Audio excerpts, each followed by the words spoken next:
Bonsoir à tous, bienvenue sur D8. Je suis ravie de vous retrouver pour cette nouvelle édition de Voyage au bout de la nuit. Je commence pour vous ce soir une œuvre de Jules Barbé d'Aurevilly qui s'intitule Une vieille maîtresse. Alors on dit que l'auteur se serait en fait inspiré de son expérience personnelle pour écrire le livre. En effet, Barbé d'Aurevilly aurait vécu une partie de sa vie dans la plus grande décadence. Il est né en Normandie au début du 19e siècle, au sein d'une famille noble, qu'il renie pour embrasser une vie plus bohème, et donc va quitter sa Normandie natale pour s'installer à Paris et mener une existence de dandy libertin dans le Saint-Germain-des-Prés du 19e siècle.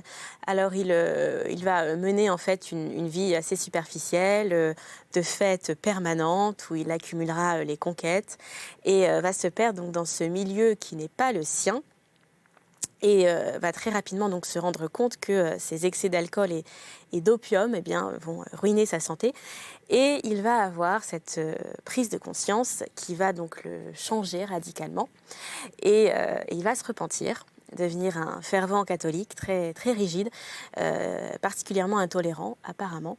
Et c'est dans ce contexte qu'il va écrire l'œuvre que je vais commencer tout de suite à vous lire, qui s'appelle Une vieille maîtresse, l'histoire d'un jeune homme qui s'appelle Rino de Marigny, qui doit épouser une jeune femme qui s'appelle Ermengarde, qui est très pieuse, très pure, de bonne famille. Et là où ça va se compliquer, c'est qu'il va en fait se retrouver coincé entre cette jeune épouse qu'il aime et son ancienne maîtresse, qui est en fait une sorte d'intrigante, qui est plus âgée que lui, avec qui il a vécu une liaison passionnée pendant 10 ans. Une femme qui s'appelle Vélini, qui va en fait être furieuse d'être éconduite et qui va tout entreprendre pour le récupérer, jusqu'à même lui prédire, je cite, qu'il devra passer sur le cœur de son épouse pour lui revenir. Enfin, elle va élaborer tout un plan diabolique donc pour récupérer son amant, tout un programme. Je vous propose de commencer tout de suite pour vous la lecture de Une vieille maîtresse de Barbé d'Aurevilly. Avant cela, n'oubliez pas que l'on vous attend dès à présent sur les réseaux sociaux. Vous connaissez le principe, il vous suffit de taper #VBN tout simplement. Pour leur place à la lecture, restez avec moi sur D8. Chapitre 1, un thé de douairière. Une nuit de février 1830, le vent sifflait et jetait la pluie contre les vitres d'un appartement situé rue de Varennes, et meublé avec toutes les minières d'élégance de ce temps d'égoïsme sans grandeur. Cet appartement, boudoir dessiné en forme de tente, était gris de lin et rose pâle. Il était aussi chaud, aussi odorant, aussi ouaté que l'intérieur d'un manchon. C'était le boudoir d'une femme qui n'avait jamais boudé infiniment, mais qui ne boudait plus du tout, de la vieille marquise de Flers. Une petite table en laque de Chine, couverte de porcelaine du Japon, était placée devant un large feu qui achevait de se consumer en braise ardente. La théière ouverte attendait l'infusion parfumée. La bouilloire d'argent bruissait. Rêveur murmure qu'a chanté Wordsworth, le laïciste, quoique ce ne fût pas le bruit d'un lac. Aux deux angles de la cheminée, dans de grands fauteuils de velours violet, 2 femmes, vieilles, toutes les deux, au front carré, encadrées de cheveux gris lissés, l'air patricien, physionomie de plus en plus rare, causaient peut-être depuis longtemps. Elles ne travaillaient pas, elles étaient oisives, mais le rien faire sied à la vieillesse, surtout quand elle a cette dignité.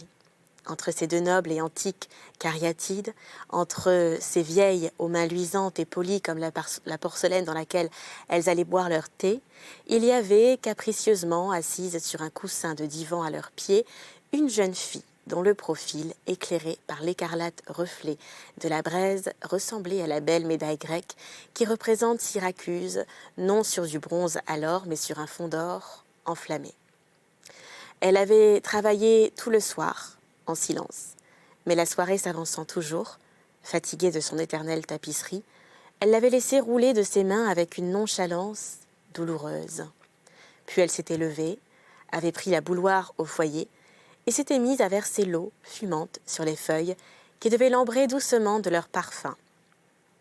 Cette belle tête pâle, les cils baissés, le front grossi par l'attente, les sourcils froncés, la bouche sérieuse, aperçue à travers la vapeur qui s'élevait de la théière, était d'une beauté presque aussi grandiose et aussi tragique que celle d'une magicienne composant un philtre.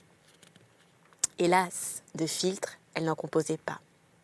Mais elle en avait bu un qui lui semblait amer à cette heure et qui donnait à son visage la cruelle expression qui l'animait. « Il ne viendra pas, mon enfant, » dit une des vieilles, la marquise de Flers. « Voici qu'il est minuit. Il avait promis d'être ici à 10 heures. Il aura été retenu à son cercle par ses amis. Peut-être va-t-il venir encore, » répondit la jeune fille d'un ton désespéré, mais au fond duquel il y avait comme une prière que sa grand-mère entendit.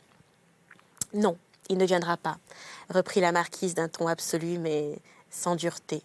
« Et quand il viendrait, ma chère Ermengarde, je ne veux pas qu'il te trouve ici et maintenant. Il sait qu'à minuit, tu rentres chez toi quand je ne reçois pas. En te voyant, il s'imaginerait que tu l'as attendu. Il croirait qu'il bouleverse tes habitudes. Vraiment, ce serait trop tôt, déjà. L'amour le plus sincère n'est pas exempt de fatuité. Souhaite le bonsoir à Madame d'Artel et va fermer ces grands yeux bleus auxquels je te défends de pleurer. »« Votre grand-mère a raison, ma chère Ermengarde, » dit la comtesse d'Artel à son tour, avec une gravité froide qui tranchait sur le ton aimable de Madame de Flers. Écrasée sous la double opinion de ces deux vénérables sagesses, Ermengarde obéit sans répondre. Quelque parisienne que l'on soit, quand on est très bien élevé, on a une petite obéissance dont le silence est presque romain. C'est l'avantage des filles comme il faut sur les filles qui ne le sont pas. Les enfants trop aimés des bourgeois murmurent toujours. D'ailleurs, Ermengarde était digne de ce nom carlovingien. Elle était fière, fière et tendre, combinaison funeste. Les grandes choses manquant à leur vie, les jeunes filles ne peuvent marquer leur fierté que dans les détails. Ermengarde ne demanda donc point qu'on eût pitié d'une attente trompée en lui permettant de la prolonger. Si sa grand-mère avait été seule, peut-être aurait-elle insisté. Et Madame d'Artel était là. Elle ramassa lentement sa tapisserie, la plia plus lentement encore, sonna sa femme de chambre d'un bras paresseux. Elle gagnait du temps à être lente, mais le temps inexorable devait passer en vain. Elle embrassa Madame d'Artel, puis sa grand-mère, qui lui prit les tempes par-dessus ses bandeaux dorés, en lui disant avec une gaieté qui était aussi une mélancolie. « Repose en paix, ma pauvre fille. Tu as pour toute ressource de le bien bouder demain. C'est une ressource dont elle n'usera pas, » dit la comtesse quand la jeune fille fut partie. « Elle l'aime, hélas, bien trop pour cela. Réellement, je suis effrayée de cet amour, ma chère marquise. Il est trop violent. »« C'est de l'effroi de trop, comtesse, » répliqua la marquise. « Quel danger y a-t-il à aimer bien fort l'homme qu'on doit épouser dans un mois ?»« Eh, dit la comtesse, il y a toujours du danger à aimer un homme, n'est-ce pas ? Nous ne sommes pas vieilles pour rien, ma chère, et vous devriez savoir cela. L'amour, n'importe pour qui, est un jeu terrible. Mais c'est presque une partie perdue quand l'homme qui l'inspire ne présente pas plus de garantie de caractère que votre futur petit-fils. Vous lui en voulez donc beaucoup, n'est-ce pas ? Répondit la marquise avec un reproche moqueur. À lui, ma chère ? Dit la comtesse. Non, certes, ce n'est pas à lui que j'en veux. Mais lui, il fait son métier d'homme. Il joue sa comédie de sentiments. Il flatte, il rampe, il éblouit, il fascine. On s'y prend, les jeunes filles et même les mères. Seulement, les grands-mères ne devraient-elles pas un peu se sauver de la séduction universelle ? Il paraît donc que je suis plus jeune que mon âge, dit Madame de Flers avec son imperturbable bonne humeur. Car j'ai été prise comme les autres et tellement prise, ma très chère belle, que toutes vos prétentions sinistres n'ont pas pouvoir de m'effrayer. Quoi ? Répondit Madame d'Artel, en montant sa voix d'une octave. À la veille de marier cette chère enfant, vous n'éprouvez pas la moindre anxiété, le moindre trouble ? Je n'ai jamais été plus calme, répondit Madame de Flers, majestueuse d'ironie. Alors, ma chère, s'écria Madame d'Artel, confondue, vous avez la tête encore plus perdue qu'Ermengarde. N'est-ce pas ? Dit en riant doucement la marquise. Tenez, prenez une tasse de thé, ma chère. L'aimable femme allongea sa main, restée belle, au bout d'un bras qui avait été beau. inclina la théière, versa le breuvage musqué dans la tasse de son amie, comme pour lui faire digérer ce qu'évidemment elle ne digérait pas, le mariage de la petite fille et le calme de la grand-mère. « Oui, vous avez la tête encore plus perdue qu'Ermengarde, » reprit la comtesse, tenant à justifier jusqu'au bout ses étonnements et ses craintes. « Car vous êtes du monde et d'ordinaire vous en écoutez mieux la voix. Or, le monde assure le mari de votre fille les opinions les plus tranchées, les plus répandues et malheureusement les moins flatteuses. On dit que c'est un joueur qui a jeté aux quatre vents du ciel des tapis verts, tout ce qu'il avait si jamais il a eu quelque chose. C'est un homme qui a toujours vécu comme un aventurier et qui s'en vante. C'est enfin un libertin effréné qui a compromis une foule de femmes dont vous savez les noms, aussi bien que moi, ma chère. Ai-je besoin de vous défiler ce chapelet ? » ?»« Oui, défilez donc, interrompit la marquise. Ce sera plus gai que toutes vos moralités. On irait plus souvent au sermon si on y disait les noms propres. »« Je ne sermonne point, ma chère. Pourquoi cette légèreté et cette injustice ?» dit Madame Dartel sans fâcherie, mais tenant sa gravité et ne voulant pas s'en départir. « Pourquoi sermonnerais-je ? Je ne suis pas dévote. Jeune, je n'étais pas prude.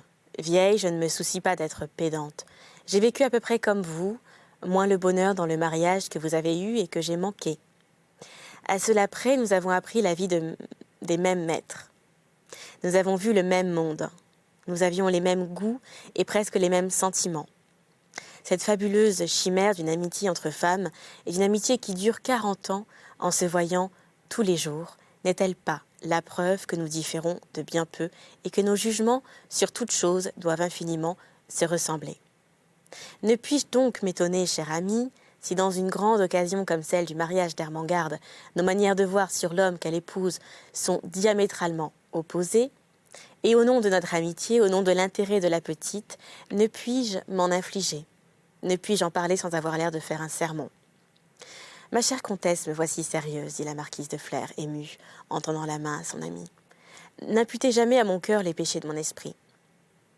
Ils ne sont pas mortels, reprit gracieusement son amie, en pressant cette main tendue vers elle, avec le mouvement d'une sensibilité charmante et sauvée du temps. Laissez-moi donc vous dire mes craintes, dussent-elles ne pas avoir le sens commun. Tout le temps que je les aurai, je penserai qu'un mariage qui n'est pas encore fait peut se défaire et je vous tourmenterai un peu. Il eut un moment de silence. Si vous n'avez, dit gravement la marquise, en replaçant sa soucoupe sur le plateau, que les bruits du monde à opposer à l'amour d'Ermengarde et à son mariage, permettez-moi de vous dire que ces bruits malveillants ont peu d'influence sur une femme qui a passé toute sa vie à avoir des choses parfaitement opposées à ce qu'elles étaient en réalité, et qui a connu Mirabeau, lequel disait du haut de la tribune de son égoïsme que les grandes réputations sont fondées sur de grandes calomnies, car il aurait pu ajouter que les petites l'étaient aussi. « Je n'ai pas que cela, » fit Madame Dartel. « Eh bien, qu'avez-vous de plus, cher ami ? De faits positifs, eh bien, voyons-les. Quoi ? Mon petit-fils de choix est un affreux monsieur Lovelace, parce qu'il a eu quelques femmes qui vont à la messe à Saint-Thomas d'Aquin avec un paroissien de velours fermé d'or. Mais nous sommes du temps de la Clos, ma chère belle, et nous apprenons à une époque où ces choses-là se pardonnaient très bien. Soyons justes, si nous ne sommes pas indulgentes. La jeunesse que nous avons connue et aimée faisait bien pis que les jeunes gens d'à présent. Cependant, nous ne sommes pas restées vieilles filles. Nos mères ont eu la bravoure de nous marier à ces abominables mauvais sujets. Nous avons eu le hasard effronté de n'être pas trop malheureuses. Ne parlez que de vous, dit Madame Dartel. Vous avez eu l'extrême bonheur d'aimer et d'être aimé. Vous aviez asservi complètement le marquis de Flers. Il vous aurait sacrifié ses maîtresses s'il n'avait pas fallu les reprendre pour vous les sacrifier. Quand il se souvenait d'elles, c'était pour se féliciter de n'appartenir qu'à vous. Eh bien, vous l'aviez ensorcelé. Mais, dit la marquise, s'épanouissant à cet éloge et à ce souvenir, et souriant avec un double d'orgueil, l'orgueil de la femme et l'orgueil de la mère, Ermengarde est encore plus belle que je ne l'étais, et elle ensorcellera mon mari. Croyez-vous ? Fit Madame Dartel avec une tristesse douce et profonde, la tristesse d'un scepticisme sans espoir. Est-ce qu'il est votre futur beau-fils ? de ces têtes-là qu'on ensorcelle. Je l'ai beaucoup vu chez vous dans le monde. Je l'ai beaucoup étudié.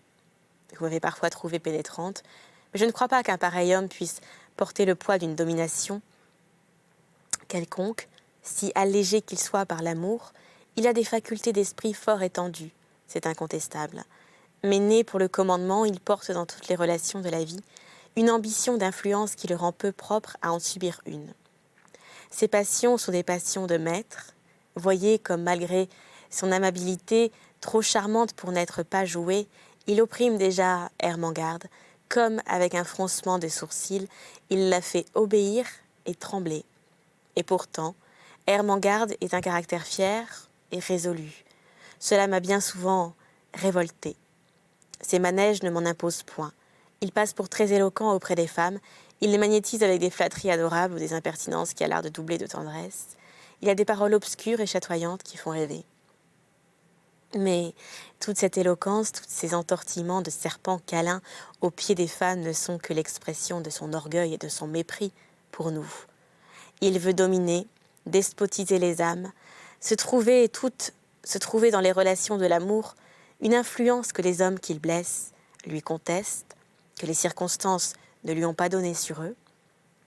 Avec les hommes, il n'a pas toutes ces coquetteries, il ne cache pas la conscience qu'il a de lui-même, et par là il les offense, même sans y penser. Mais avec nous, son orgueil est bien plus à l'aise, car il est reçu par la vanité des hommes qu'on ne s'abaisse jamais devant nous. Il fait donc avec nous ce qu'il est trop fier pour faire avec ses semblables. Tout cela, Marquise, bien moins pour trouver ce que nous pouvons donner, le bonheur dans la tendresse que pour conquérir un pouvoir. Madame d'Artel était d'un temps où les gens du monde aimaient à tracer des portraits. Elle venait d'en faire un. Madame de Flers, qui allait porter sa tasse de thé à ses lèvres, la replaça sur le plateau. « Vertu de femme, comme vous y allez, dit-elle. Mais c'est là un portrait de sombre fantaisie et vous m'aviez promis des faits positifs. » Des faits positifs, dit l'intrépide comtesse que rien n'embarrassait, que rien ne désarmait. Je ne demande pas mieux que de vous en donner de ces faits positifs. Pour vous convaincre du danger qu'il y a de marier Ermengarde à cet homme faux et détestable. Je ne les sais que d'hier et je vais vous les dire aujourd'hui. Malheureusement, les choses sont bien avancées, mais on a vu casser des mariages encore plus près de la conclusion. Quand je dis qu'il est faux, votre beau fiancé, je ne crois pas que son amour pour Ermengarde soit précisément une tartufferie. Non, je le crois fort amoureux, au contraire de ses radieux 19 ans, mais je dis qu'il est comme tous les êtres vulgaires de cœur et grossiers de sens qui prennent la passion pour de l'amour. Au moins, où il joue à Ermengarde ses airs de dévouement et de tendresse dont nous sommes toutes dupes, de mère en fille, il a une maîtresse, ma chère marquise. Une maîtresse chez laquelle il va passer tous ses soirs, non pas mystérieusement, mais au su de toute la ville et sans manteau couleur de muraille. Il ne prend même pas la peine de se cacher. Probablement il y est ce soir encore au lieu d'être ici, où il avait promis de venir et où Ermengarde l'attendait. La marquise de Flers avait repris sa tasse de thé pendant que Madame d'Artel faisait sa catilinaire.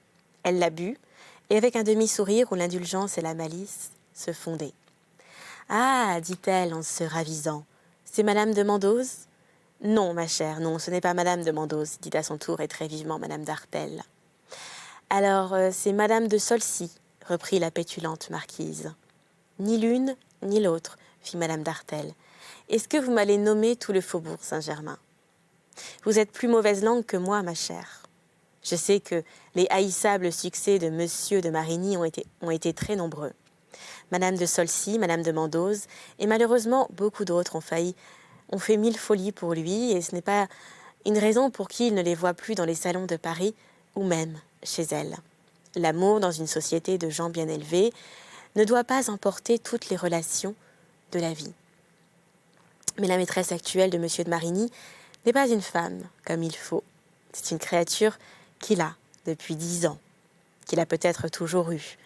Quand la société de Paris parlait de ses liaisons avec Madame de Mandose, de Solcy, quand les dévotes criaient au scandale, Monsieur de Marigny mentait impudemment à ces femmes qui ne craignaient pas de se compromettre pour ses beaux yeux.